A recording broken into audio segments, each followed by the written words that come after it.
Carlos Demond Davis is not only a published author, an actor, model, and poet, but he's also a down-to-earth man of God. Sounds like a great package to me. On today's His and Hers Spotlight, I'm sitting with him to discuss his journey, inspiration, and where you ladies can find him next. Welcome, Carlos. Thanks for having me. Yes, thank you for being here.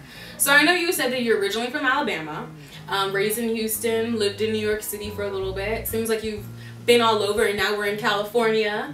Which city would you say you like the best out of all of those? Actually, Houston, Texas.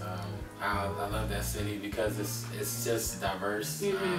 I loved Houston when I visited too. Plus, it's home. You know, like I don't know. I grew up there the longest out of all the places, but yeah, I say Houston. Houston is the best. I love Houston too, but then I love the East Coast. So, anyway, so on to the next thing. I heard watching, your video that you put out on YouTube that you were actually went to the Baltimore Ravens camp, training camp.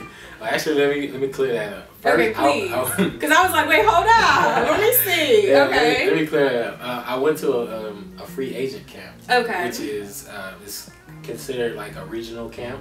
All right. So it's like each city that's like major regions, they have what you have called a free agent camp.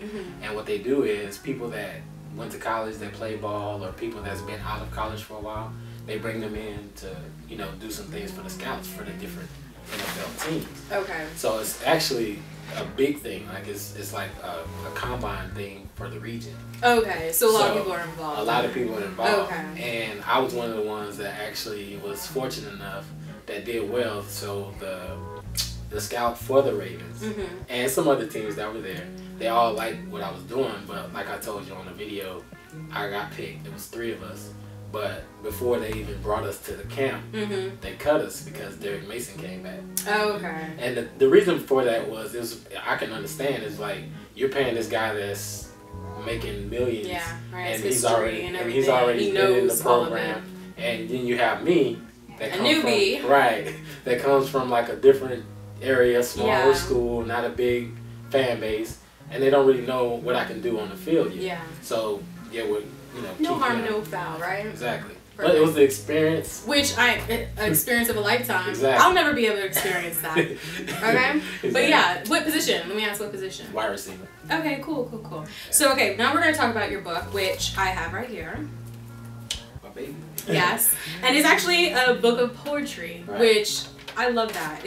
That's wonderful. So what made you decide to actually take, your poetry and put it in a book and publish it and all that? Well, to be honest, it wasn't like this thought out process or none of that. It was in 2006 I started modeling, and it was cool. Everything was going well. I'm pretty sure it was. It was doing all right, but at the same time, I still didn't know what my niche was. Because, like I said, sports was like my thing.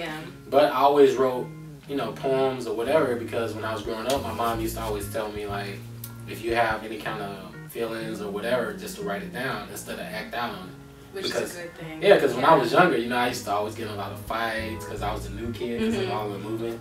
So that was my way of kind of staying out of trouble. Yeah. So the book itself, though, I was just writing poems for like, a couple months. And I came across this website called Publish America, and they had this thing where if you have 50 poems, you can get a book done. Oh wow, that's nice. So I have way over 50 poems. So I was like, well, let me pick the best and put them in. Right. So it worked out perfectly. Yeah. So I sent them the 50 poems, and actually it was just 50 random ones just to see. And the lady that was with Publish America, she was like, oh, we got to do it. We got to put it together. So that's pretty much how the book came about. That's tight. And so basically it all started with your mom, which is awesome. Yeah. And she's saying to take that not say anger, but the aggression and maybe some ill-managed feelings and put them into writing, which is great. So your poems, are they all through experiences? Are they, just things that maybe you just thought about, or kind of culmination of all that? What I would say, to be honest, it's a lot of this in there is my experience, but it also is like things where people can relate. Like I always say about my poems, like you have the fantasy world. Yeah. Like everybody's like love the, the flowers and all that, make them feel good. But at the same time, it's also stuff in there that I've experienced and other people may have experienced, and they can't just say they don't really know how to express themselves, but they can read my poems and be like, man, I know where he's coming from. That makes sense. So. That makes sense. Well, speaking of, the whole flowery type of poems, I personally love poems, okay? And I always wonder, dating someone who is a writer, does your girl, or when you have been in a relationship, have they expected you to always write them something and constantly, do you like inundate her with a bunch of poems about how much you love her and how she smells like roses and stuff like that? Well, honestly, like if I was, really to do that, I don't know how many females would actually take me seriously. You don't think so? I happen to love stuff like that. No, I mean honestly, like I think it's nice to have a happy medium. Like so if I give you poetry and how I'm feeling, that's great. But if I do it all the time just out of habit, then it wouldn't be so special. Which I understand. So I mean, most of those poems in there are because of the women I've dated. So basically the answer is no, ladies. He's not going to sit there and write you a whole bunch of poems, okay? It's okay. But if it's a request or if it's something I feel, then yeah. But have you done that? Have you written a poem and dedicated to a woman, to a female that you were into? I have. That's nice. They call that poetry pimping, but... Anyways, so what projects are you working on now? What other projects? I know you have this book right here, which is awesome. Yes. And what other projects are you working on? I'm actually in the process of looking for an agent because of the acting and everything. Okay. So you are pursuing the acting. So you're not just a writer, but the pursuit is actually being an actor. Right. That's the main thing. But I also have a poetry book too, and it's pretty much done. I have the title, and I've actually been putting some on Facebook so people can get a feel of how my poetry is. But I'm still looking for the right publisher for it because even though I like Publish America, because we don't have to talk about them because I don't want them to. No, I got my. They were like my first publisher or whatever. So of course now that you are seasoned and you know more about it, I want to try a different approach. Totally understandable. So nothing against you guys, right? But it's just you know more about it, so you're able to do better, which is great.